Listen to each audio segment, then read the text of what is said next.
My name is Lynette Owens. I'm the VP of Global Consumer Education and the founder of Trends Internet Safety for Kids and Families program. And I am joined by my colleague, Michael. Michael, would you like to introduce yourself? My name is Michael Gregor. I'm a red team engineer for Trend. I've been around with Trend well over 10 years now, and I am based in Wisconsin between Madison and Milwaukee. So welcome, everybody. And as you can see in the chat, we have people from quite a number of places all around the country. So we'll remind you again, if you've just joined us, there's a link in the chat. We'll post it again. Please sign in to let us know that you were here. Use that link. It takes you to a Google form, just your name, first name, last name, and the name of your school.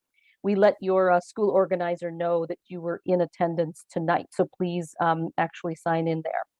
And if you would like to listen to tonight's session in Spanish, you can select the globe icon and listen to our colleague, Marcela de la Garma. She is our Spanish interpreter tonight.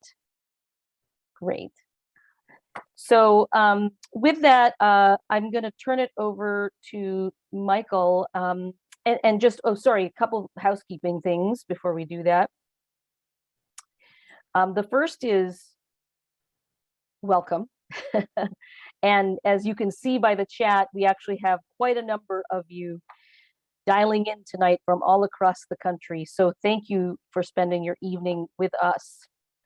And also, if you're just joining, please do sign in the link that you see in the chat there to let us know you were here. So great representation here from a lot of the East Coast, but I think when I looked at this list, our furthest attendees are from Wisconsin. I think that's the furthest. Oh, you got some stuff from Minnesota too. Oh, in Minnesota. Okay. So was I paying attention in geography?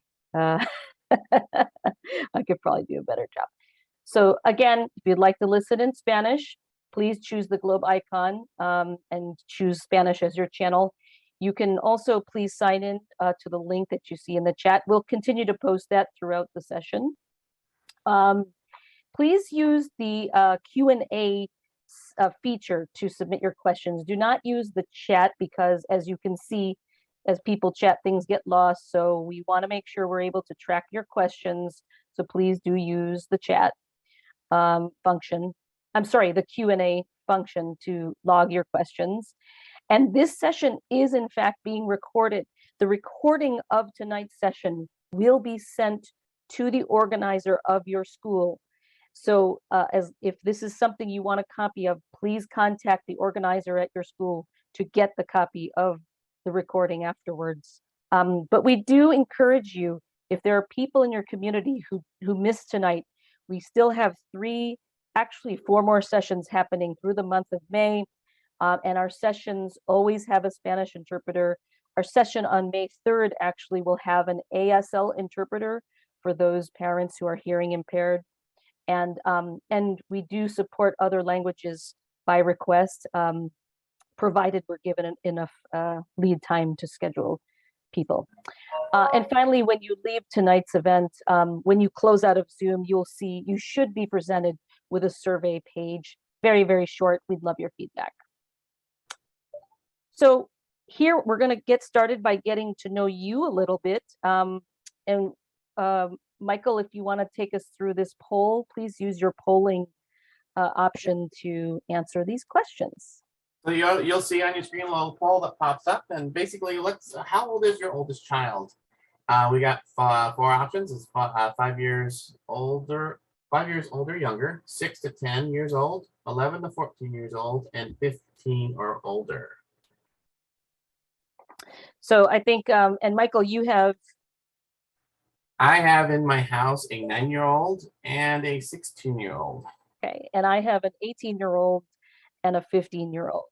And the 18-year-old is going through the college selection process right now. So tonight's session is not about that, but I still remember when we got her first phone, and now I can't believe that I'm sitting here at this moment. All right, we're going to end this poll right now. See where we are. Yeah, so look, 6 to 10 years old is this seems to be the norm. That's right. But a number of you with kids also older than that. So we have something for everyone tonight. That's for sure. Excellent. So we got one more poll here. Basically, it's another poll pop up. It's what are you most interested in discussing tonight? One, managing screen time for kids, helping my kids stick to age-appropriate content, dealing with online bullying or hate, getting ideas for positive use of the internet, and not sure, just to learn something new. So A, B, C, D, or E. And yeah, I think depending on the age of your eldest child, this answer does tend to shift. And it's so interesting because as many of you might know, the younger ones seem to get away with more than the older ones did. So that was definitely true in my house.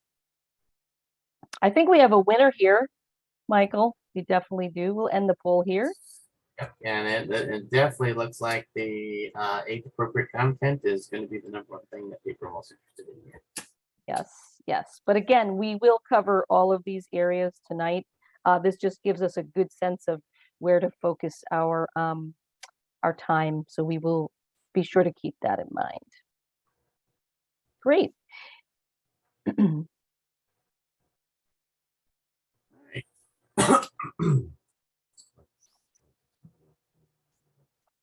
All right. So, No.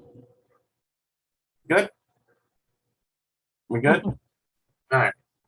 A lot has changed over the past couple of years, but some things just have not changed.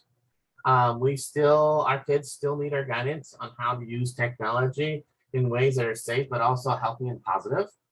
The risk to them is still there. The risk to their privacy, information security, personal safety, the overuse, inappropriate content, bullying, and even anxiety. And then there are also we've learned a lot of things a lot of the things that technology can bring to us and all of the benefits that it can have. During the pandemic, it helped us stay at home safe.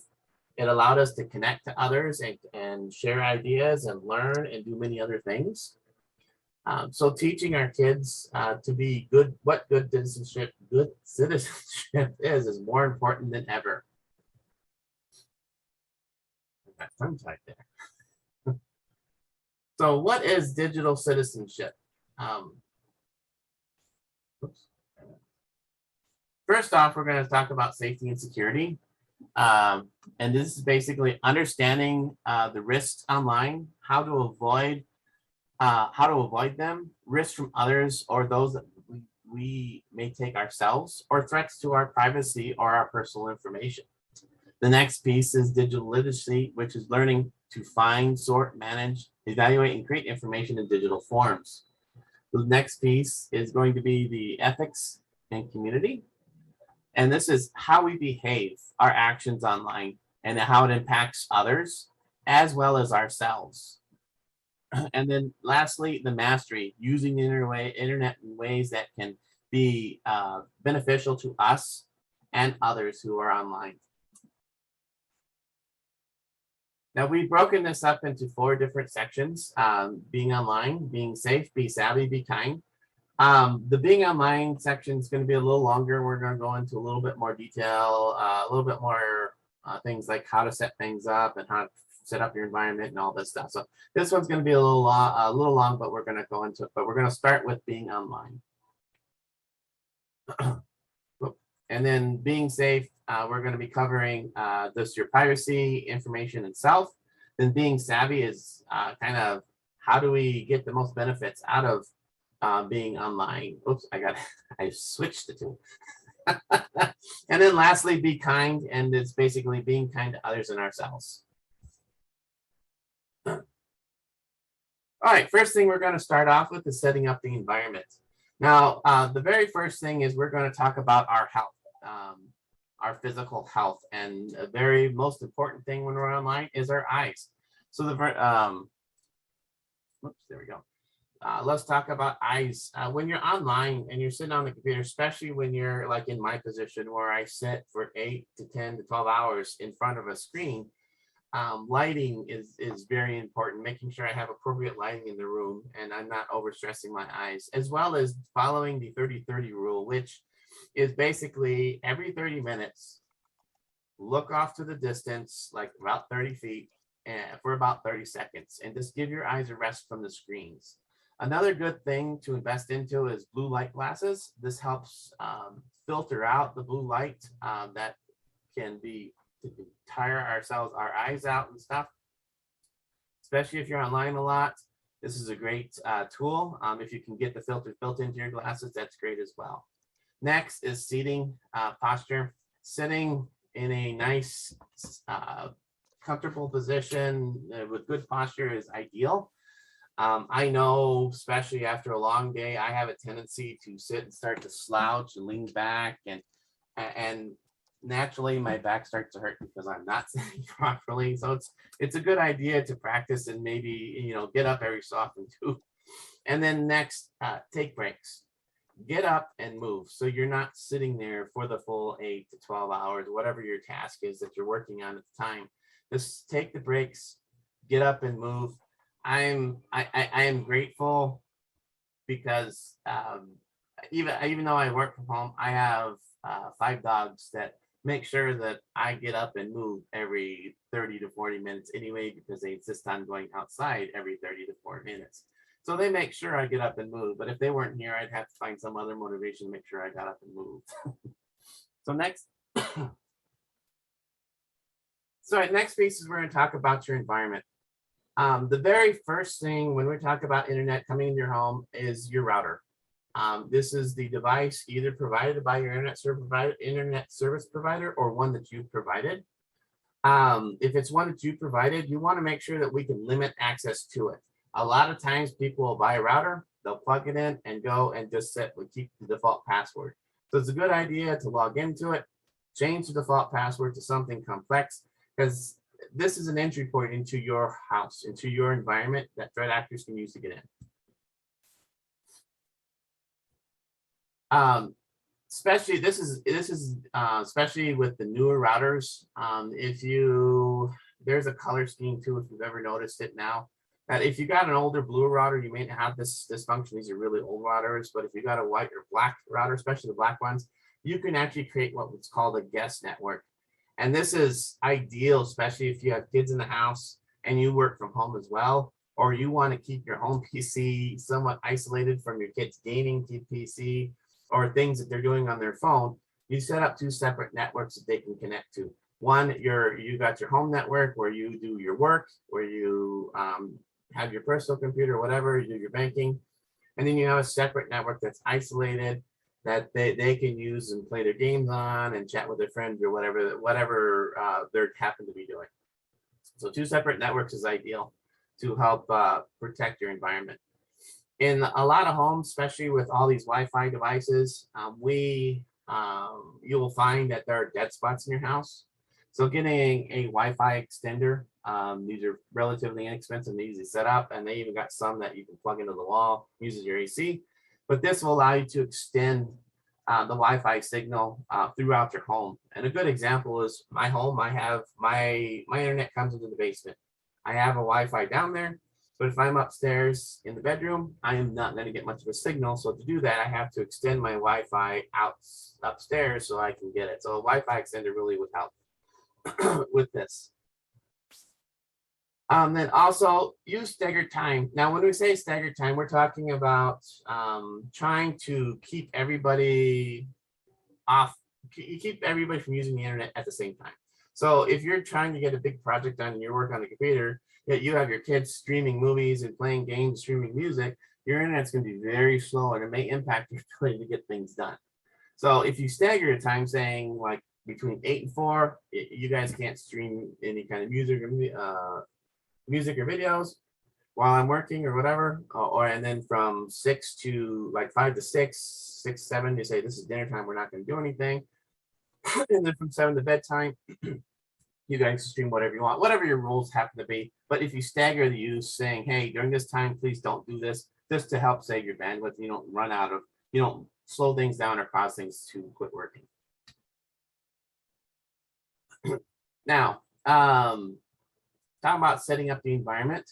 This is actually very important. Now, first off, using security software, a lot of your newer devices, all of your Windows boxes, even your Macs, if you use Linux, there is security built into them. Use the security software built into them. Your phones have built-in security as well. If you use a lot of this functionality, turn on firewalls where they're available. Your desktop PC, you can turn on a Windows firewall. You can turn on your firewall on your routers. Pardon me. And some other of these devices have built-in firewalls, and the firewall just basically limits the ports that a person can come in and access.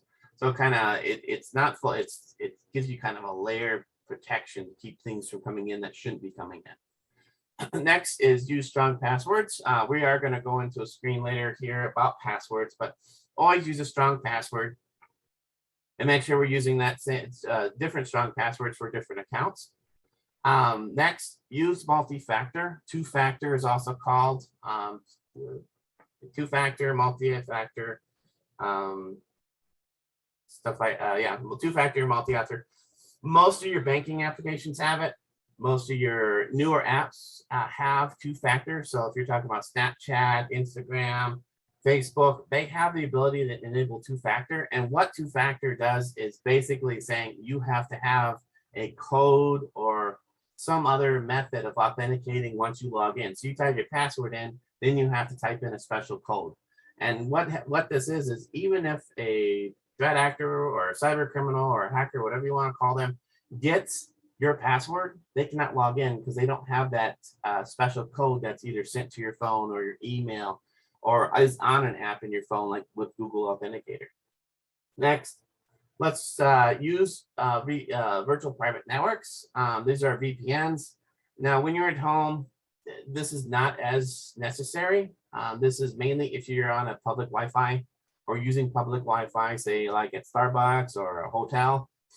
And this basically allows you to encrypt your traffic to the internet. So people who are sitting there snooping the internet, snooping the network, they can't just capture that information.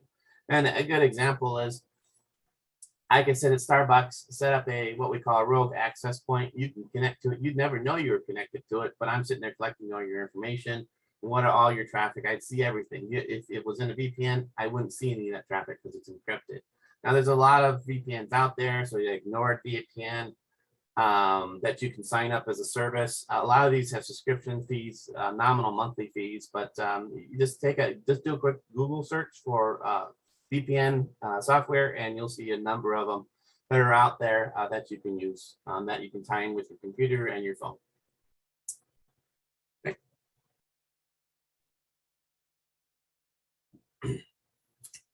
Update. Now, I can't stress this enough.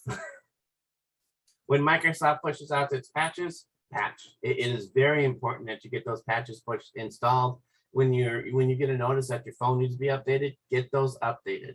And the reason why is we see, especially in the realm that I work in, breaches occur because of either people using poor passwords or a system hasn't been patched and they exploit a vulnerability, or do something that happens. They find some hole that needs to be patched. It hasn't been patched. It's how a lot of people get in. How a lot of these threat actors get in, gain access to these systems. You read about these data breaches online. 10 to 1, it was a system that has not been patched, or they found a hole that hasn't been fixed yet. So when there's an update, get it applied as soon as possible. Microsoft Patch Tuesdays, second Tuesday every month. Adobe pushes out patches. So anytime you use any software, there's an update, get it applied as soon as possible. This also applies for any firmware updates. So if you're familiar with the router you have, so you have a Linksys or a Netgear or whatever, they also push out updates every so often. You just log into the site and they'll tell you how to install it. Password, you make your passwords a phrase. This is where we're talking about strong passwords. A good practice is to make it a phrase and change it often. So in this case, this is actually kind of appropriate for the last couple of years. they might need to buy more toilet paper soon. This is actually very easy to remember. And all I have to remember here is the first letters of the words here. So this makes it very easy to remember. It's a complex password and easy. Another way to do this that would also work is you could also spell out that might need to buy more toilet paper soon, and just push everything together with no spaces. That's going to produce a very, very long password that's going to take a long time to break.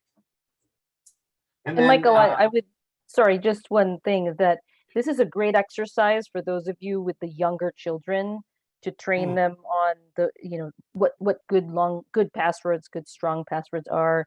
But as your kids get a little bit older, they start using a few more apps, a few more sites. Like we have a lot of passwords to remember as adults. At that point, you could look into a password manager. There are lots of options out there, free ones, some that are not free. But at the youngest ages, I think what you're trying to teach is the concept of, a good, strong password. And the longer it is, the stronger it is, and how to change it, get in the habit of changing it, frequently. But as you get older, we would recommend a password manager. Yeah, and a great password manager is that I use, and it's free, is KeePass. Also, if you happen to use our software, the Maxim. Yep, Maxim Security. Yes. Security. Yes. Sorry, I do a blank there. Maxim Security. There is a password manager built into that as well. And that really helps you manage all your passwords and keep track of that stuff. So these are great free, well, Maximum Security is built into it. But these are great utilities to have, especially if you have a lot of accounts, like bank accounts where you should have different passwords for each one of those. And then lastly, the backup. Backup everything you can. Make sure you have backups just in case something happens, you can recover. There are cloud services and you can buy external disks to do backups too. So having a good backup is really important. Right.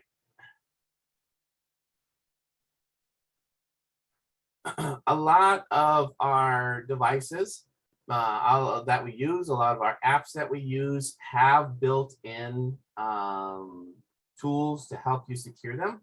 So your routers a lot of your newer routers, especially your black boxes and stuff, do have parental filters where you can set up filters to block access to specific types of sites based on content.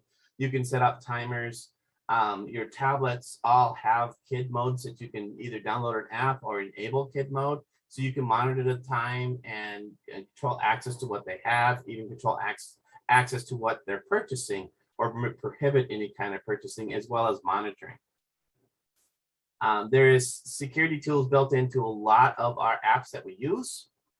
So if you just a lot like your common apps like TikTok, and we're actually going to go into a few of them here. We're not going to cover the long list because I could spend the next 4 or 5 hours talking about different security apps, features, and apps.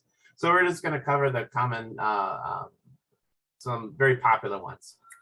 If you do have any questions, definitely put questions in the Q&A. I can see our Q&A is starting to build up. Michael, there was a couple of questions about password managers. Trend has one that's available. There was another brand that you mentioned, so we'll put that in the Q&A or chat in a little bit here. But please continue to post your questions for us. And if any app catches your eye and you've got a question about it and we went by it too fast, please put it in the Q&A. Yep. All right, so the very first thing we're going to talk about is iOS screen time. This is a neat feature that you can enable on your Apple device that actually monitors your screen time. And this is actually kind of interesting because I have a tablet that I don't use very often, but when I do, every Sunday I get a report saying I've used this much internet time. I used my tablet this much. There is a family feature. So if you click on the bottom of the screen, click on settings and go down to the bottom where it says family, you click on the link, it's going to open up a new screen. And it's going to allow you to see the weekly reports on what's been looked at and how much time they've used. You can set up app limits, control what kind of content. This is where your parental filters would come in for your iOS devices. So you can actually block explicit content and well, as well as limit the amount of time they're on the device. Yep. I'd love to hear in the chat, any Apple families out there, kids, if your kids are using iOS devices, iPads, iPhones, iPod touches, if they're still out there. Just let us know in the chat. Yes, are you an Apple family? And obviously you do need to set up your child with an account under yours in order for this to work. So you know, probably some of you are already using this capability, but it's free, built right into your own devices. Yeah, we got a lot of Apple families there lighting up the chat. Yeah, it seems to be very popular. Yeah.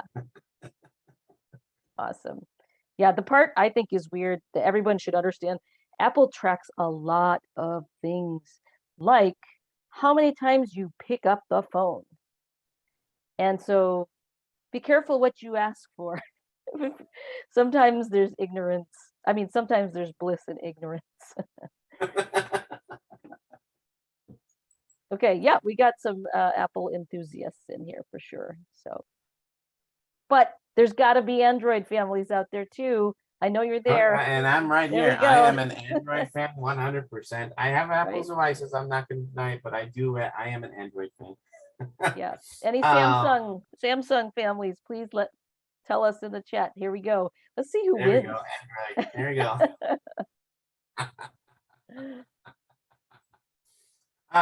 Google has Androids. When we're talking Android, you have Google Family Link.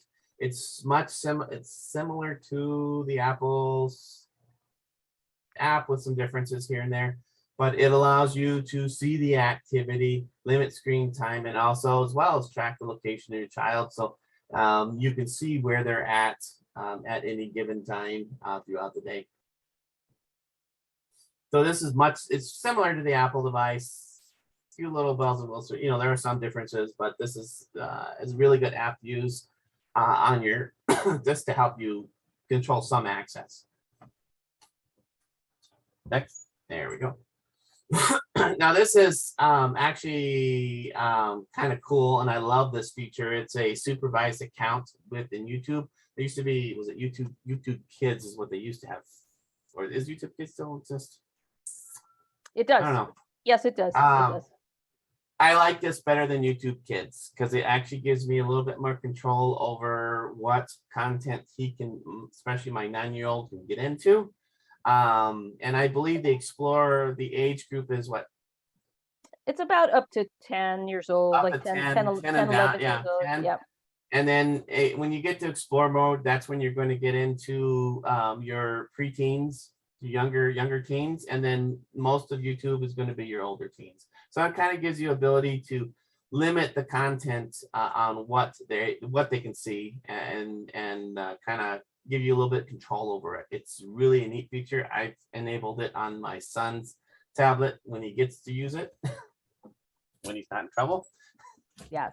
And the nice thing is, because for so long using YouTube, you never knew what video would come up next after the one your child just watched it. I remember my kids getting a jump scare from, I think we were watching something really innocent, and then all of a sudden the next video just like scared them out of their chairs. So yeah, most of YouTube takes you up to everything except adult content. It will not, as long as you have this on, you're not going to see anything 18 plus.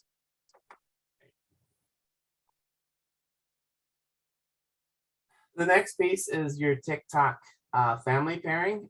This is actually a very cool feature as well. I love this feature. This came out last year, I believe. Actually, it was probably a couple years now. A couple years ago now. But yeah. But I got to do this chat question though. Who is allowing their kids to use TikTok? Let us know. Let us know in the chat. There's usually one answer that wins over the other answer. And there it is. Nope. Yes. Nope. No way, not in a million years. Yeah. And then you have something like, yeah, it's fine. I have older kids, they have fun with it. It's totally fine either way. But Thank you for participating. It's always great to see because this is pretty consistent from our the events we've been doing for the last couple of years like this. That's Great. cool. Yeah, that goes right along with what I expected. So this is you do have to have both devices. You have to have your device and your child's device to get this set up. But once you set it up, you can limit the time content from your phone while your child is using TikTok on their own. To set this up, you want to go to safety, the safety center, and then select digital well-being, and select family pairing. Then you're going to assign a phone as parent or teen. So you'd sign your phone as parent, and you set up your kid's one as teen, and then you can start setting limits on time, content, and context. So this is a really cool feature with feature within TikTok that I really do appreciate that they've released. Yeah. And for those of you who said no or no way, one day you'll probably say yes. And this is a great way to ease you and your child into the experience. It's a pretty good filtering. You'll mostly see, fairly innocuous content. Um, I think it's not perfect, but it largely limits what they can see, and more importantly, who can message them, who can actually connect with them if you're not ready for that. I'm going to just pop in here and talk a little bit about Instagram. Those of you who have said had kids in that, 10 to 14 and older age range, any of your kids using Instagram, you can let us know in the chat. IG, in the way some kids call it. So, Instagram is owned by Facebook, and just like any of these social media apps, there's a lot of data being collected. There's a lot of concerns about privacy, and then there's a lot of concerns about how people are interacting. We're going to talk about that a little bit later on, but one thing you should know, it took them a while, but pressure was on, and just earlier this year, Instagram finally released something called a supervision. And this is a way that allows you, especially for those parents who are just letting your kid get onto Instagram for the first time. It's a lot like TikTok family pairing. You can actually, monitor a lot of things, who they're following, who's following them. You can do screen time limits and so on. So have a look at that. They've just released some of those features. They're still going to be releasing more of these capabilities. I think this is really designed for the parents who are on the verge of saying yes to social media for the first time. And, good on them that they finally released this. For those of you with older kids, this may or may not be a useful tool for you, but, it's certainly something that I think you can make this as a condition of saying yes to social media. Yes, you can have Instagram, but we're going to do it this way until you show us that you have the responsibility, that you're old enough for us to kind of peel back. And so use it as a tool, all of these tools, as a way to have conversations with your kids. Always be engaged, always have a finger on the pulse of what it is they're experiencing in these apps, because many times this is how they're viewing the world around them. So it's good for you to check in regularly, and you can do it through techniques like this using tech tools, or if you prefer not to use the tech tools, make sure you're doing it through conversations.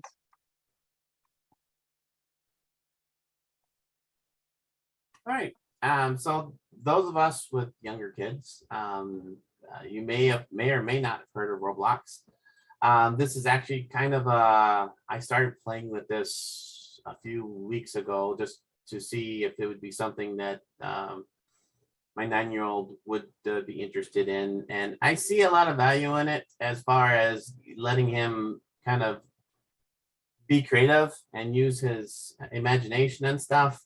But again, like with anything else, we need to make sure that we implement the appropriate security controls. And there's a little video here that we'll play through here. that basically you enable the, you go to the settings, which is the three dots, and then you want to go on to security. And then basically we want to set up a pin, and that pin's going to prohibit him from making any changes, or the kid from making any changes to it without your consent. And then once the pin is set up, then we can start applying whatever kind of privacy settings we want. You know, like who can he talk to? We want to make sure like he can only talk to his friends and not his friends' followers, or say, hey, I don't want him talking to anybody. I just want him using the app and not reaching out to anybody or communicating with anybody. So these are settings that you can configure to limit or control access to what he or she's doing. And I do want to make a point here about Roblox. So there, you know, we do work with the people there, and I will say that Roblox, of all of the other apps, does a pretty good job of moderating the communications between players. So for those of you not familiar with Roblox, it's not a game, it's a platform of games for people who like to play games and people who like to make games. And so it's wildly popular, not just among younger kids, actually, it's pretty popular with older kids and adults as well. And the thing about Roblox is that their communication is free form between players. And so you do, as a parent, still need to, even if you've put all these settings that Michael just showed you on the video here, you still need to be involved. You still need to be monitoring. And one of the best ways you can do that is get in there and play. I play the game where you just collect the, you know, you have a bee flying around with you, and your avatar is just collecting pollen from the flowers and so on. But you know, I think that's one of the things that you can do, is to just understand the environment. But you should be mindful of the fact that there is this live communication between players. So the settings can help you limit who they can connect with, but they also have lots of people as well as AI monitoring the communications. So if somebody writes to your child, where do you live? What is your birthday? Where do you go to school? Those kinds of things will actually never go up onto the onto the uh, onto the chats, because they're monitoring that. So, all right, I'll let you go forward there. All right, the next piece of thing that we're going to talk about is Discord. This is really popular with gamers. So if you have older kids in the house, you may or may not have heard about Discord. Discord is, think of it as Teams or Zoom for gamers. They love to use this program to chat, share intel, share pictures, share files. It's basically kind of a interactive thing. They can set up calls and chat with each other online while they're playing a game. Now, the neat thing about this is, like with all of them, they do have the ability to limit who they can talk to and all that, but you can also host or set up your own. So if you are a gamer or you have some familiarity with it, you could set up your own Discord server and actually limit who can access that. So you could have a little bit more control over saying who can connect to this Discord server to talk and play with my kids or whatever. So there's a lot of functionality and capabilities with it. And if you're just using, you know, just logging into Discord and using what's available out there, just make sure that you've gone in and set up the controls just to limit kind of who they're who they're talking to and stuff like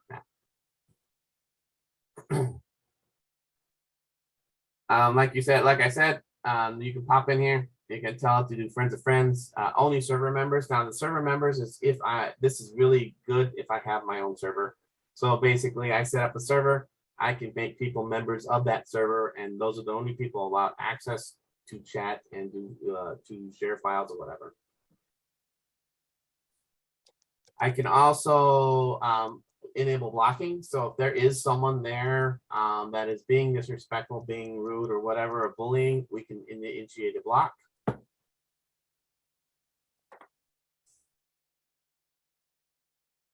All right, the next piece, this is actually very cool. For those of you who have Xboxes, there is an app that you can download, and you can actually link your phone to that Xbox and actually enable set up parental controls that would allow you to kind of control access, when they can play games, what apps they can download, what they can do. As far as I've seen this question, as far people ask, is this available with PS5, PlayStation? I have not seen the app for it yet, but I do know that these features and settings can be done on the PlayStation itself. So you do have that same capabilities. You just don't have it from your phone. As far as I know, I have not seen an app for the PlayStation as of yet, but this Xbox app is great. Yep, go on. And then next is our own in-house. This is actually a very cool program. If you go to TM Family Cares, this is a free app that you can download that you can institute the parental controls and give your kind of set up a device that your kid could use that for the most part is going to be safe. I recently set it up for my son's tablet that he uses.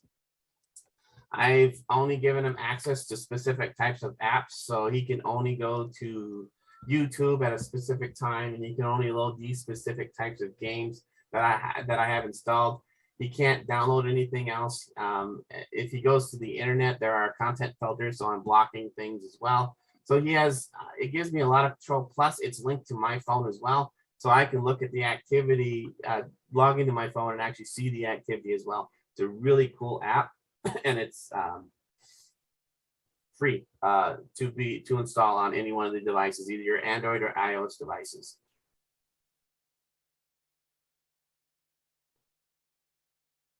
Okay, the next piece is we're going to talk about setting the rules, and this is going to be dependent upon, every household is going to be different. The first thing is what devices are we going to let them use? Are we going to let them use tablets? Are we going to let them use a computer or whatever? When do we want them to access it? How long? Do we have time limits? Where? Like where in the house? For example, my rule in this house is there is no electronic devices in the home, in the bedroom. If they're going to be on the computer and the tablet, they're going to be in the family room or in the living room, where either my wife or I can keep tabs on them, as well as if they have questions, they can come to me and ask.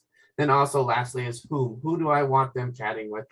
Do I want them reaching out and talking to anybody on the internet, or do I want to make sure that they're only talking with their circle of friends? Okay. All right, this is kind of a really cool task that even we should do, that I've done in the past, and that I recommend that anybody else should do, is basically write down a list of what we do in a 24-hour period or a pie chart, and kind of like I spend this much time doing these different tasks. So we want to write down if I sleep, do things that are good for me. Pardon me. It's things like schoolwork. How much time do I spend on schoolwork, homework, reading, hobbies? Any kind of like social activities outside, time with family or friends, neighbors, socially distance now, or I don't know, it's questionable. How much time do I spend? And then whatever time's left over is how much time do I have left over? So after, write down how much time do I spend taking care of myself, sleeping, eating properly, exercising, playing outside. Then how much time am I doing school, homework, reading, or hobbies? And then also how much time do I spend with my family? And then whatever time's left over is kind of your free time for your screen and stuff. This is a really cool chart. You can kind of an eye-opening when you actually break down how much time you spend on each one of these tasks. Yeah.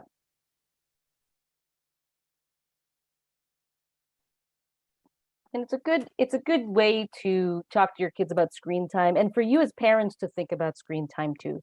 Because one of the things it's true about this is, even after they think about all the things they do that support their physical health, that support them as learners, that support the relationships that are really important in their lives, some of those things might actually require the use of technology, of screens.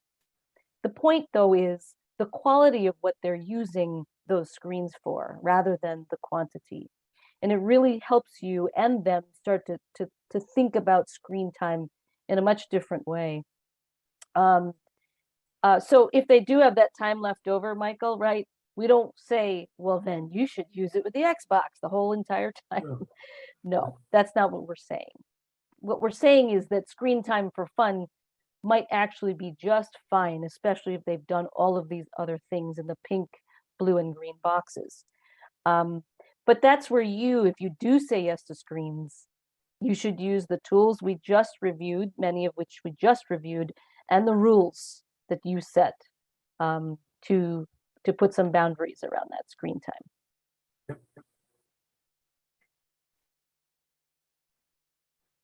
And then kids model what we do. They watch what we do. They copy what we do. And there have been many days when I look and my kid will say something or do something, and it's like I'm sitting in that chair. He's doing exactly what I've done. And you look and just roll your eyes and like, oh my God. So you gotta think about yourself. It's like, what rules do you have for yourselves? And what kind of example do you set for your kids? So me, I have rules that I enforce, saying no screens in the bedroom. I try, and I'm horrible at this, and I've been slapped on the wrist many times about devices at the table, kitchen table. So if we mimic these, if we do these activity, if we enforce these rules and have these rules, we should also abide by these rules as well. So I leave my phone downstairs when I go to bed. I try really hard not to have my phone at the table, but sometimes I have, and yeah, but that's another story.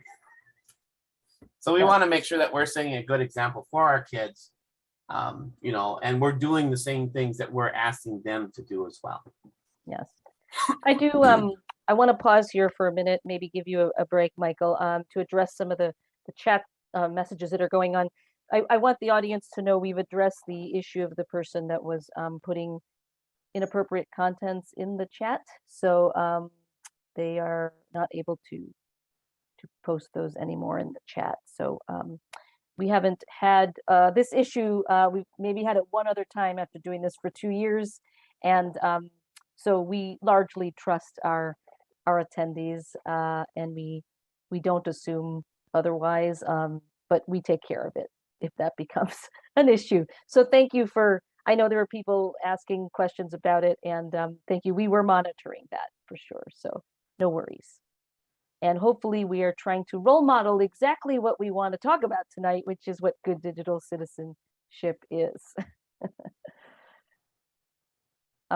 So yeah, I think with that, if anyone wants to put examples, how do you make sure you role model good technology use for your kids? And it's okay if you don't have an answer to this. Do you have rules for yourself? How do you role model for your children? I think we probably all can find ways we can do this better. I know I can. We also know that, for example, you shouldn't keep the devices. Those devices should be off at least 1 hour before bedtime, if not longer, if not sooner, because we do know that blue light can interrupt quality of sleep. And we also know that when quality of sleep is interrupted, learning suffers. So do not have any devices being charged in the bedrooms at night. I think as your kids get a little bit older and you're giving them more responsibility, they're going to have to go on their own and figure this out. I think that's okay. But I mean, much younger kids really shouldn't have it. They shouldn't be using it at least an hour before bedtime. And it shouldn't be charged in the bedrooms. We have a common area for charging in our house. Michael, I'm sure you do as well. Yep. For that, yeah. But I love my Wordle, and I don't know, there's something about it that really calms me, so I do look at it before bed. I could definitely do better.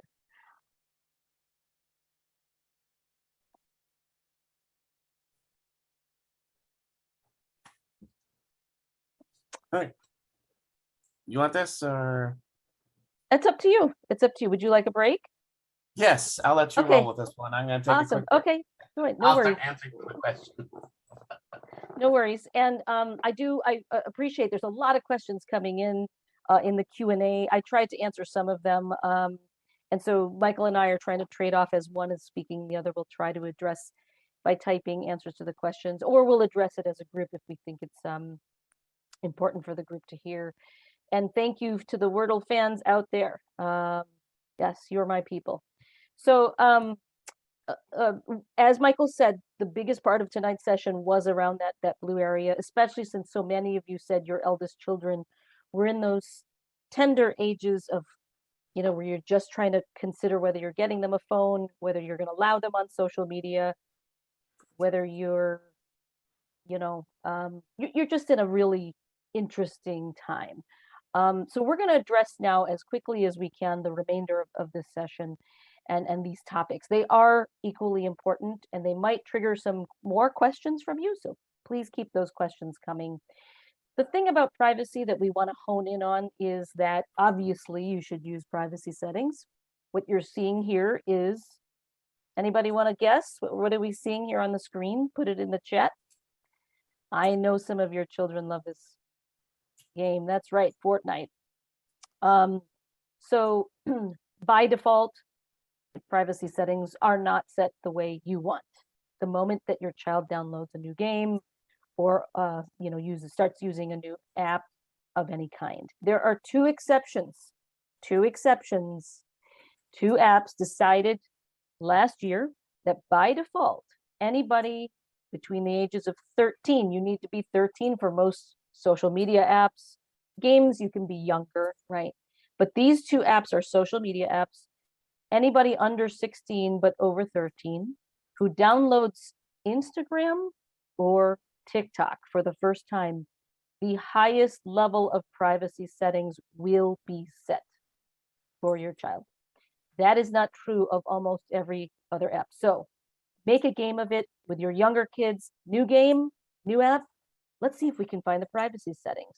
Let's see, see how quickly they can find them and set them together. Get them in the habit of thinking about this as a very important step when you start using anything on the internet, especially those things that say they are quote unquote free. All right. And this is why, because, we're using Instagram here as an example, but any of those free apps that you use, like Facebook, or your kids use, like Roblox, most of them have this long legal language that nobody pays attention to. We scroll right past all of it because it's probably thousands of words long. And what do? We just hit I accept, right? We just want to get moving and get going with this app. The problem is that what we agreed to is, when we say I agree or I accept, there's something we're actually agreeing to that we might not have realized. Buried in all of that text is a phrase I want you to remember.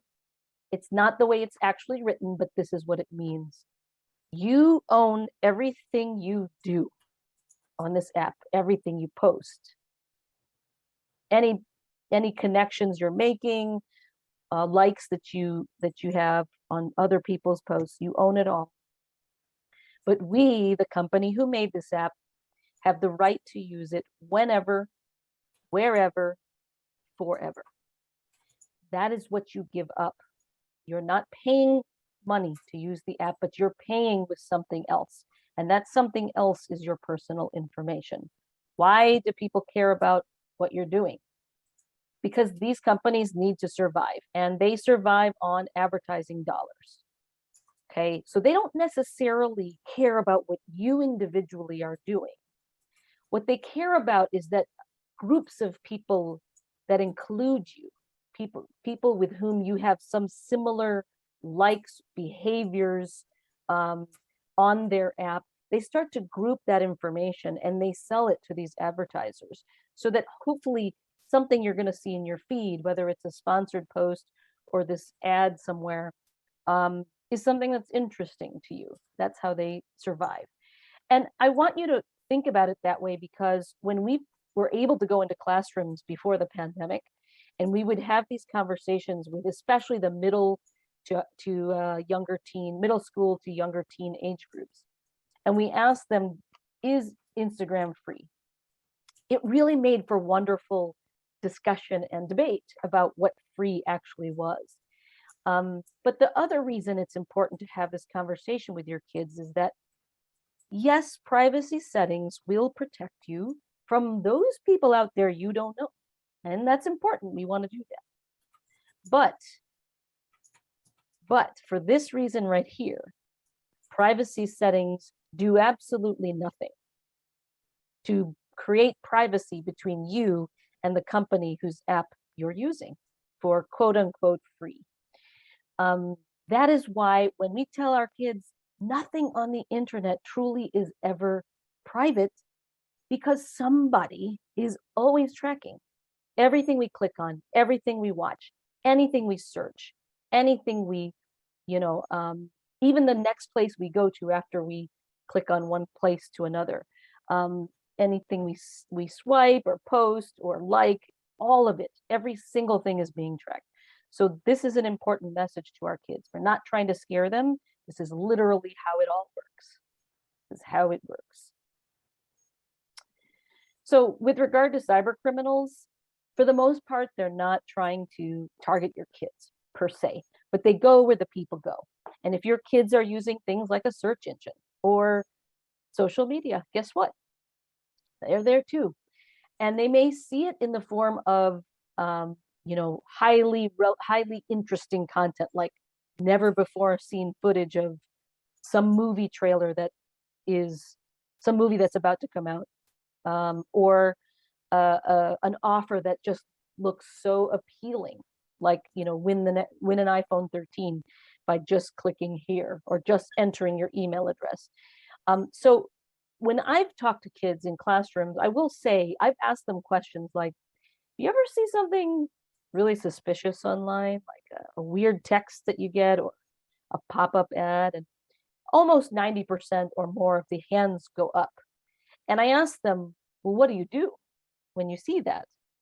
And they usually say, I X out of it, because apparently X is a verb now. But what they mean is they ignore it, right? They click on it. They have an instinct that something is not right. So encourage that sixth sense among your kids.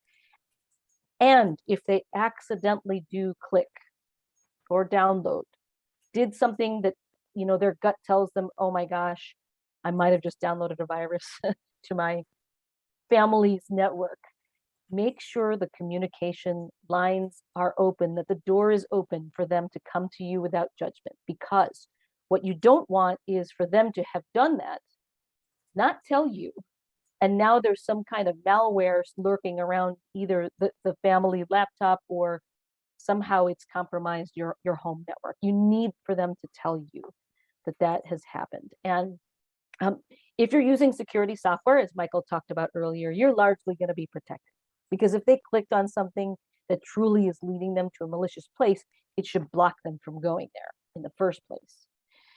That's why it's important to do that, and also to use the guest network for the kids' devices and the main network for your work devices, or your devices that has sensitive bank information or other things that are very sensitive for you.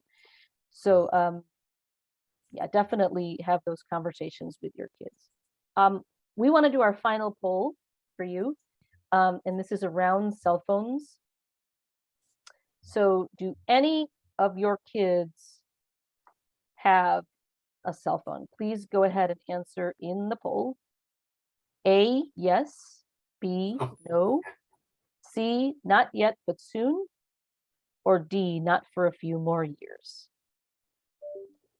A, B, C, or D. And while everybody is answering that, I will tell you, when we decided to get our children their first phone was the moment they were starting middle school, because it was the first time they were going to take the bus, and they would be walking by themselves for a little bit back to the house, and possibly be at home for a little bit before anyone else got home. So that was our decision as a family. You may have other criteria to decide when your child is ready. Okay, so it looks like most of you are saying yes, but if I were to add all of the no's, not yet's, and not for a few more years, you actually win because you make up 53% of the answers. At some point, you're all going to say yes. So we know that that day is coming. As much as um, some of us might be afraid for that moment, but decide whether your child is ready, decide whether they're responsible enough not to lose it, decide whether they'll be responsible enough to make sure it's charged, every night, ideally in a common area, not in their rooms, and then limit what they're doing with it before you don't have to buy a full family plan. You don't have to buy an unlimited plan. We started with a Go phone through AT&T. It's prepaid. You only put so much on it every month, and the number ticks down as they use it. So our kids, not until they were a little bit older did we add them to the family plan for unlimited text and talk. So that's one option for you if you're thinking about it. There's a question here that's related actually to this discussion. Yep. My kids are too young for phones or their own devices now. I'm interested in best practices for when or how to introduce a phone. I'm sorry, what was the end of the question? They want to basically, what are best practices for when and how to introduce a phone? So when is a good time to do it and how would you do it? Yes. So I think I might have addressed that with what I just suggested. I wish I could tell you an age. Really the age is dependent on what your circumstances are as a family, what you think your child really needs it for. And I think for parents out there who might be feeling pressure to get the phone sooner than you would like, do what's right for you. And all families, please respect whatever other families' decisions are. In the ages of 5th through 8th grade, the most awkward time, you will see that some children are already starting big group chats and other kids don't even have a phone yet. And we'll talk about this under the kindness section, but I will say that whatever you feel is most appropriate for you, stick to that. And if all families told our kids to respect other families' decisions on this, we'd be in a much better place for sure. But we'll talk about some of those other things in a minute.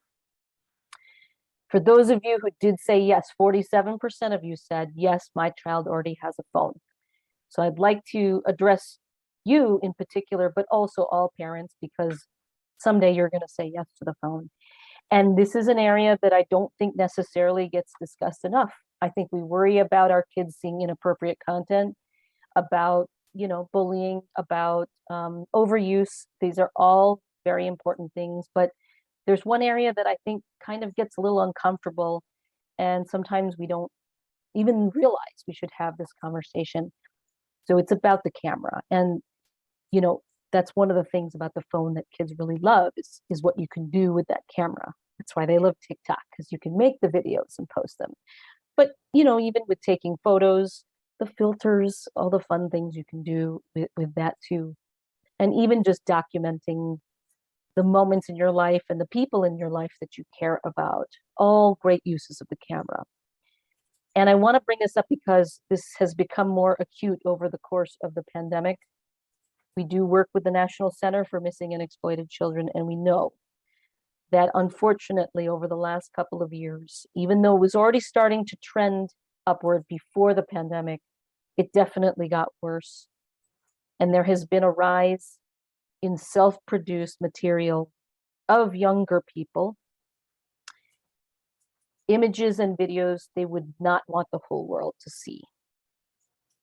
I don't know all who's listening in your homes, so I want to choose my words carefully here. But there are a couple things about this. Number one, we need to remind our children that they should never feel pressured to take that kind of image by anyone, whether they know them or whether they don't. And there's another nonprofit organization called Thorn, who we work with, who did a survey, and it turns out a lot of the kids being pressured to take that kind of photo, it's it's coming from their peers as young as 10 years old. Send me a pic, send me a pic, right? This kind of pressure. So we need to tell our children, please do not feel that kind of pressure. The second is even the act of taking the photo, even if you never send it to anyone, already puts you at risk. We talked earlier about making sure you back everything up. Well, if their phone is being automatically backed up to the cloud, whether it's iCloud or Google Cloud, already there's another copy out there. So that's putting yourself at some risk just taking the photo by itself. And the third is that comes from a question I was asked by a father many years ago who said to me, my kid's a really good kid. And he is very charismatic. A lot of people like him. And I'm a little concerned, though. What if somebody sends him a picture like that? Him or her, or whatever pronoun that your child uses. If your child receives an image like that, and the phone bill is in your name, what should you do? So my advice is this: always take action and communicate. So for your child, if this happens, they need to come to you immediately and then delete it. Don't be walking around with it, because the creation, the possession, or the distribution of images like this of younger people is technically a felony. Law enforcement is not going to necessarily punish a child the way they might somebody who's much older. But again, now the bill is in your name. How will they know? So the second thing you need to do as a parent, if this does happen, is you now need to take action. If you know the child in the image and you know their parents and you feel comfortable enough, perhaps you could address the parent or guardian. If you don't, or it's not going to be a comfortable conversation for you, you might want to report it to the school, because you have no idea if that has been sent to other people. And if that happens, there's going to be an investigation. And they are going to know that it went from this IP address or phone to this IP address, which might be your child's phone. They're going to know all this. That's why you taking some action rather than doing nothing is really important, so that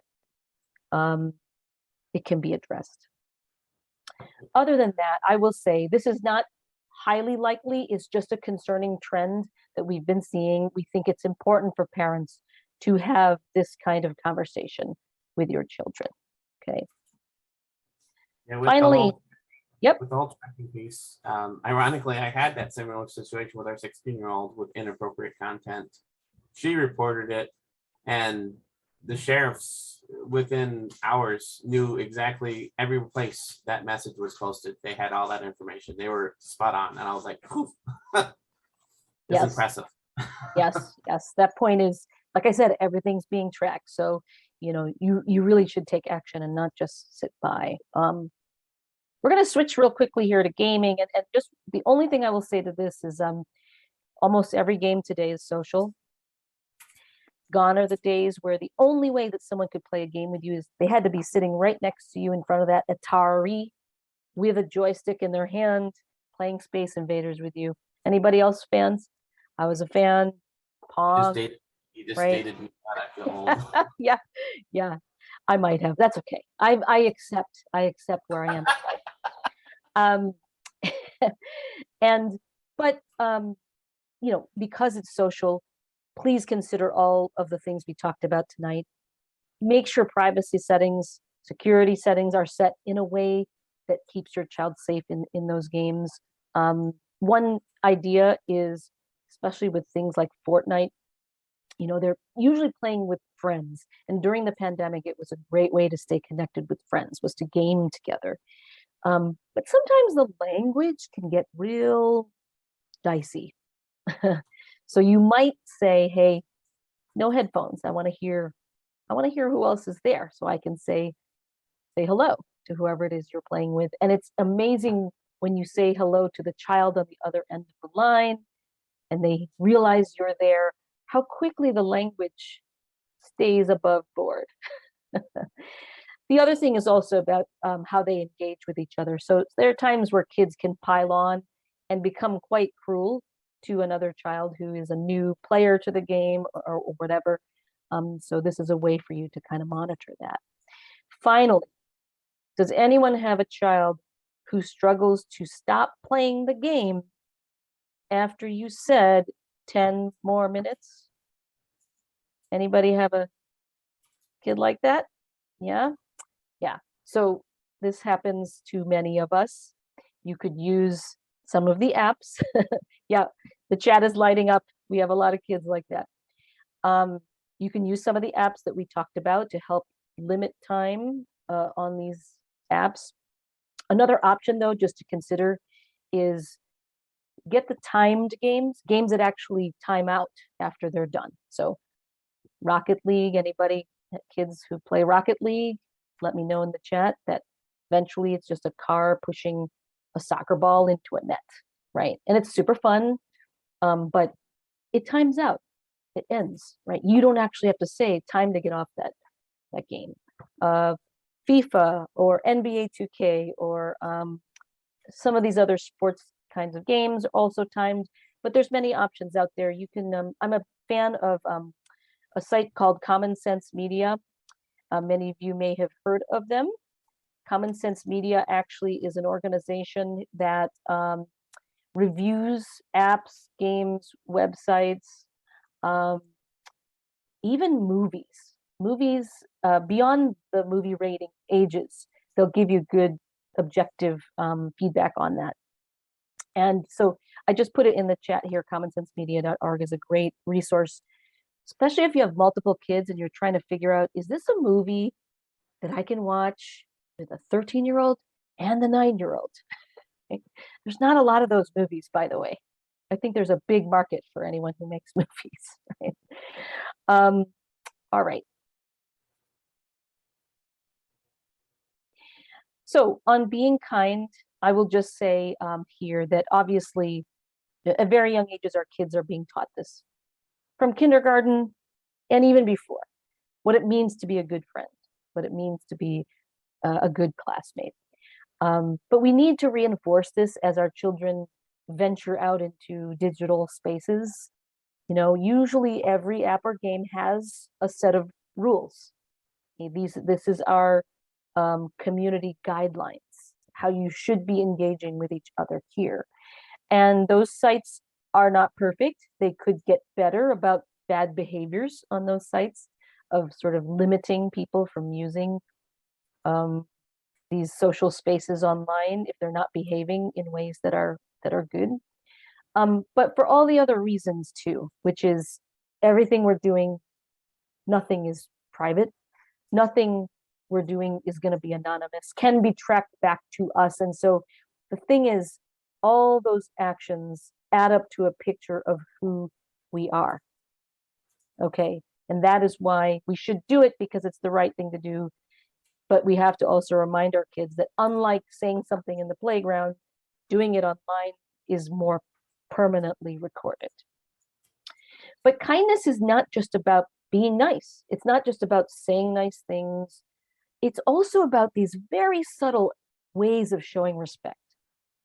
How many of you ever had someone post a picture of you or your kids on Facebook without telling you they did it? Has that ever happened to any of you? You can let us know in the chat, right? This is an area that can cause great drama among middle schoolers. Everybody gets the phone for the first time. Everyone gets on Instagram for the first time. And one child in the group takes a group selfie and posts it, right? Sounds harmless, but not everybody likes how they looked in that picture, except for the one who posted it. So all of a sudden, the whispering behind the back begins. And now here you have something that could have been avoided from the beginning, turning into a full-on, dramatic conflict or, bullying even in some cases. So my advice is this, and we can model this as parents. When we take a picture before we post it, they should hear us saying to another person, Do you mind if I post this online?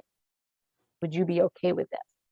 And make that a pact that your child and their close friends can be doing with each other. If we all did this, I think a lot less conflict would be happening, especially at these younger ages when they're getting the phone and social media for the first time. So respecting us, don't assume that everyone wants to be out there online. They don't. Some people have very closed lines of privacy and others don't, and that's fine. But don't assume everybody wants to be out there online. What we talked about earlier is respecting other families' values. For me, this started with video games. My son, at a young age, was not allowed to play very violent games, but he had friends who were.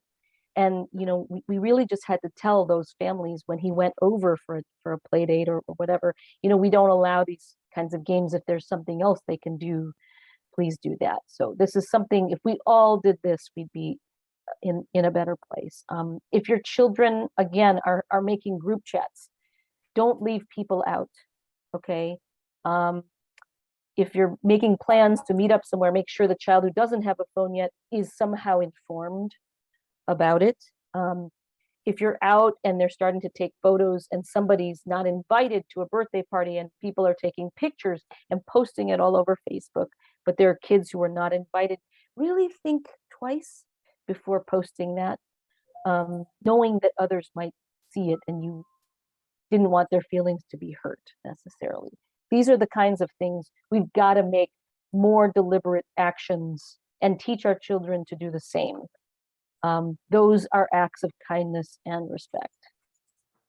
And kindness is not just about how we treat others, it's also how we treat ourselves. And with social media in particular, when we see people posting on Facebook, we all get that feeling of, oh my gosh, everybody else's life seems so great compared to mine. Well, our kids are going to feel that too. So we've got to remind them that, people are picking those most perfect moments. This isn't really a reflection of their lives. So don't get caught up in what you're seeing as being the only truth.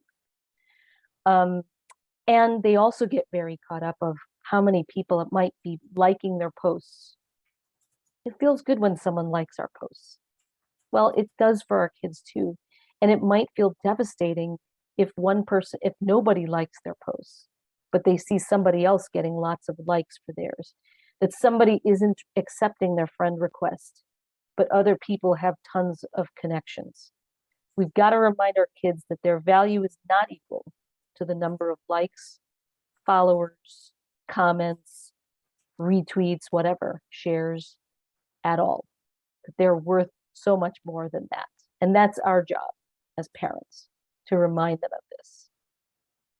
So as parents, we can be supportive. If something does go wrong, if someone is unkind to them online, make sure the door is open, that they can come to you with that concern.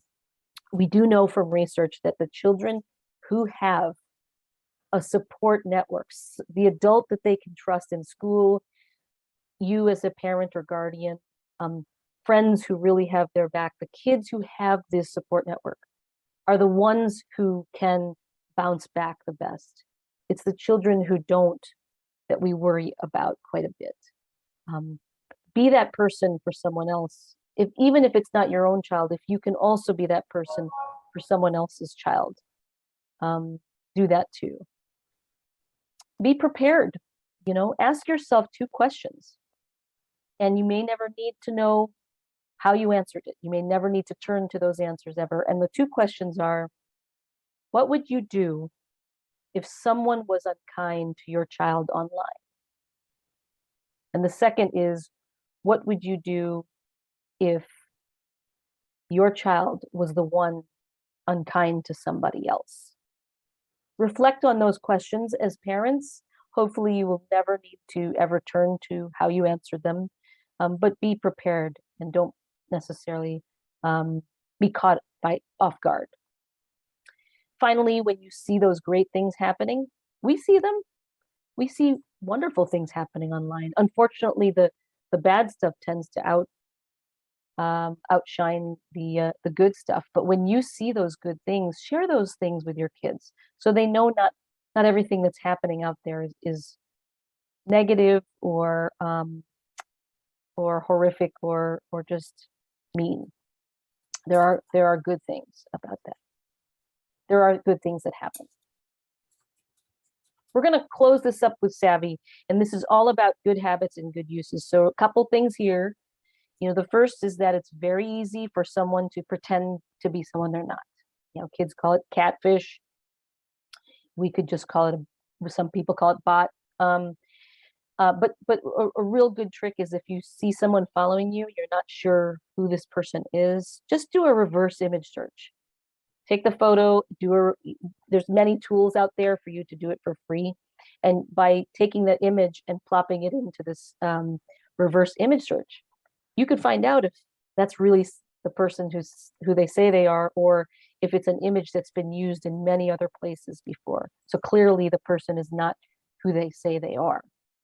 I mean, there's also issues about what we can trust, whether we can trust the information that we're seeing anywhere online. It could be a hoax, it could be propaganda, it could be any number of things. The skill for our kids and for us as adults, okay, it's called media literacy skills. And media literacy skills are literally the way that you can critically look at the information, any media coming at you. And the skill we want to teach our kids is to pause. Just if something is designed to make you feel strong emotions, like a headline or some social media post, that's a red flag already. Because at best, it's going to be clickbait, but at worst, it could be really something much more nefarious. And this guide that we created with the National Association for Media Literacy Education goes through a series of questions that you can work with your kids on to start thinking critically. Wait a minute, like, is this for real? Who made this, and why would they make it? And how do I even know that this is, have I been able to verify this in another place, that it's actually true, what I'm reading or what I'm seeing? So we'll show you our resource page in a minute where you can find this guide, but we encourage you to use this with your kids as well. Finally, a good habit we want to ask everybody here in the chat, 2 questions. Number 1, have you ever looked yourself up online? And number 2, if you did, what did you find? Have you ever looked up your own name on the internet? Please let us know in the chat. And what did you find? Okay. So it's a really good idea to do this, because one thing you might find is information about you didn't realize was out there, right? The second is you might find your cyber twin or your cyber twins, people who share your name but aren't actually you, right? And I know when I looked myself up, Lynette Owens, I found someone who owns a business in San Diego, looks really cool. I found somebody you can write in jail, who is not me, but it has my name. And this is a good idea because for your kids, because if at some point they're doing, maybe applying to college or just a job during high school, like a summer job during high school, you want to be able to know what's out there about you. So you don't necessarily have to go searching. You can actually just set up an alert. And in this particular case, these are Google alerts. So if you set up google.com/alerts and you type in any name or phrase, I actually use this a lot for my work, my research. I want to be alerted about a number of things, but you could put your own name here. So anytime that your name or your child's name becomes publicly available on the internet, has to be publicly indexable, okay? You will get an alert that something was just posted out there in public with that name or that phrase, okay?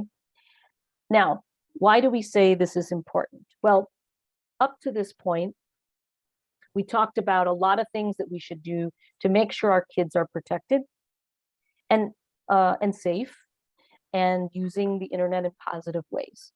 Um, but a lot of what we talked about really is if they did all of the things up to this point, they'd probably be very invisible. They would be behind privacy settings. Anything posted on behind privacy settings will not show up on a Google alert because that is not publicly indexable. Okay, so that's good. I'm behind privacy settings, so that's good. I'm pretty safe, right? Well, we started following the Kaplan Institute study about 8 years ago now. And every year they would ask college admissions officers all across the country this question. If you needed to, if you felt like you needed to, beyond looking at a student's application, would you look them up on the internet? And the first year they asked this question, 25% of those admissions officers said yes. The next year it went up to 30, the next year 35, and it's just continued to rise. In the most recent study just published this February, 66% of those officers said that they would look. They absolutely would look. And of the people who did look, 57% found something that convinced them this is probably not the student for us. But at the same time, 38% found something that convinced them this is who we want in our school. And that is why the conversation cannot be limited to how do I tell kids to just be invisible? It's great. Up to this point, if they've done everything we said, they would be invisible because everything's behind privacy settings. They're being careful of what they post. That's great. They would be invisible. This is why we want to also encourage our kids about to use the internet in other ways beyond just watching kittens and playing Minecraft and posting on TikTok. That there are other ways that we should be encouraging our kids to use the internet so that it can benefit them for the future. Not just them, they could learn a new skill, but also others around them. Maybe there's a cause that means a lot to them or an organization that needs help with fundraising. There are things your children can do now with the internet that are positive and wouldn't be bad for others to know that they have learned how to master the use of the internet for a good cause, for a good purpose. You could also showcase your accomplishments. Obviously, for kids who are budding student athletes, there's this app called Huddle, Hudl, which is heavily used. They'll know by the time they're in high school what Huddle is, but it captures their sort of their highlights as an athlete. You have YouTube for kids who like to perform, blogs for kids who like to write or are artists. Every child has lots of great skills. I am a huge fan of this one, entering contests, because if they have a skill, whether it's, again, performing, drawing, writing, whatever, there are contests of all kinds for kids out there. But contests do multiple things. The first is they learn how to work within rules. There's a set of rules for the contest of how to compete. The second is how to stick to a deadline. You've got to submit your entry by a certain date. The third is to have their work critiqued by somebody else. That's not a bad skill to sort of start to develop. And even if they never win, guess what they do? They start building up a portfolio of their entries. And that's a great use of the internet. Hey, they might even win. And that would be a fantastic reason to do contests. But we actually, we're big proponents of this. We actually run our own contests. Every year, it'll be kicking off this fall called the What's Your Story contest. There's $10,000 for the grand prize winner, which we've been awarding since 2010. And there are other thousands of dollars in prizes for schools and for students who wish to compete. So come back to Trend and visit our site for the fall. This is when we'll be launching our next one. But contests are a great idea. So really, this is how we want to wrap this up, because again, teaching our kids to be great digital citizens, it's not just about risks, safety, and all of those things that we care about. It is so much more than that. And as your children move through their lives, from the youngest all the way through high school and beyond, and even this model even applies to us as parents and adults. Consider what being online means, and while we're there, what it means to be safe, to be kind, and to be savvy. Now, for those of you with younger kids, particularly in the 7 to 10-year-old range, we launched our Kids Cyber Academy just last fall as lessons that your own kids could now use to learn some of the things that we talked about. Each of these modules is a short 2 to 3 minute animated video in a superhero style, followed by a Kahoot quiz. There's a conversation guide for you as parents and guardians, and an activity sheet if they want to do that as well, that goes with each of these modules. And we have several more modules coming out over the year to come. So please go to trendmicro.com/internet-safety and have those of you with younger kids, they can take these challenges. You can have their friends do it, their siblings do it, maybe even bring it into the classroom, certainly designed for use in the classroom as well. And for you as parents, visit us also at the same website. You'll see a number of resources available. We have a lot of tip sheets available in, I think, 8 to 10 languages, for those of you who may need it or know people who need it. Many other things at that site as well. And our partner, PTO Today, also has a bunch of resources on their site here, using the URL that you see at the top of the screen.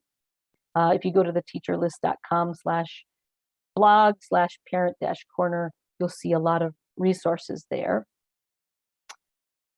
And so we actually encourage you to stay active, because just being here tonight, that's only tonight. This is something you just have to continuously do, communicating with your kids, with each other as parent communities, with your schools, and stay up to date. Our presentation changes constantly. We are adding new things to this all the time. We'll be kicking off this series of talks again for the coming school year. For anybody out there interested in booking us this for next year, please come back, because we will continue to update the material. And we ask one thing: when you leave tonight, do one thing that you heard about that you'd never done before. Maybe it's changing the password on your router because you haven't done it in a while.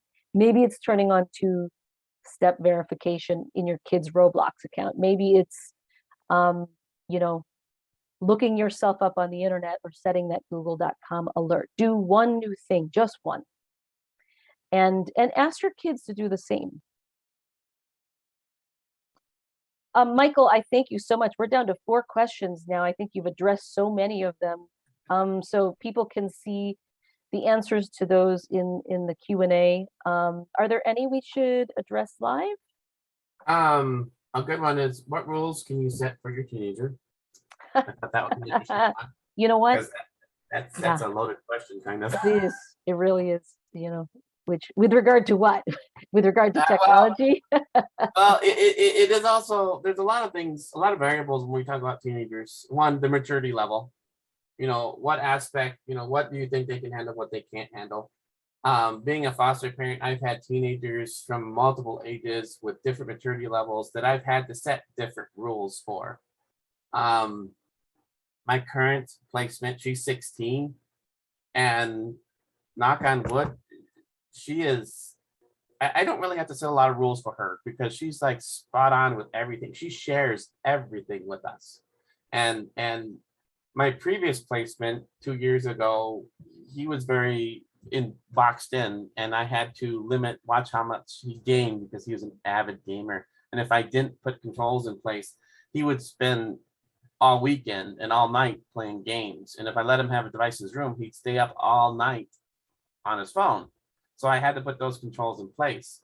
So it really depends upon what the maturity level of your teenager is, and their responsibility.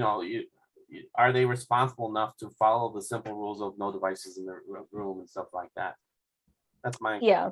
And I would say, in addition to that, I would say one thing is, especially during times where they're under a lot of stress, whether it's exam time or there's a deadline or something, I do think helping them, I think many of them would appreciate the break from the screens for you to say, you know what, put the phone away. You need to go for a walk, right? It's just, they can get sucked into that sort of rabbit hole of social media. Sometimes they just need to walk away from it. And you'll be surprised at how many of them will be appreciative of you saying, yeah, that's what you need to do. Just plug in the phone and go for a walk, take a nap, do something else to take care of yourself because this isn't helping you. All right. Well, I want to just close this off by saying when you log off tonight, you'll see this screen, which is the feedback form. Please give us your feedback, good, bad, ugly, anything. We want to make sure that as we continue this work, it's meaningful for you and helpful for you. And if you choose to include your email address with your feedback, you're not obligated, but if you do, you might win you'll be eligible to win a copy of Trend Micro Maximum Security. So this is security software for your home laptops. You can put it on your phones, up to 5 devices in your house for a year. So with that, from Michael, from me, Lynette, thank you so much for spending your evening with us. We had people from coast to coast. We'd love having you here. We've been doing a number of these throughout the last couple of years, and our numbers are just getting much bigger. So we'd love to see you back next year, because we will change it up. We will have lots of new information. So we really hope to see you all again. Thank you to Marcela de la Garma, who was our Spanish interpreter. Muchas gracias, Marcela, for supporting our families who needed you. And again, thank you so much. If you're interested in getting a copy of the recording, please contact the school contact who organized this event for you tonight. It is that person who has access to the, who will get access to the recording. Fantastic. Thank you, everybody. And good night. Good night from, let them know where you're from again, Michael. Good night from Wisconsin. Good night from Wisconsin. Good night from Massachusetts.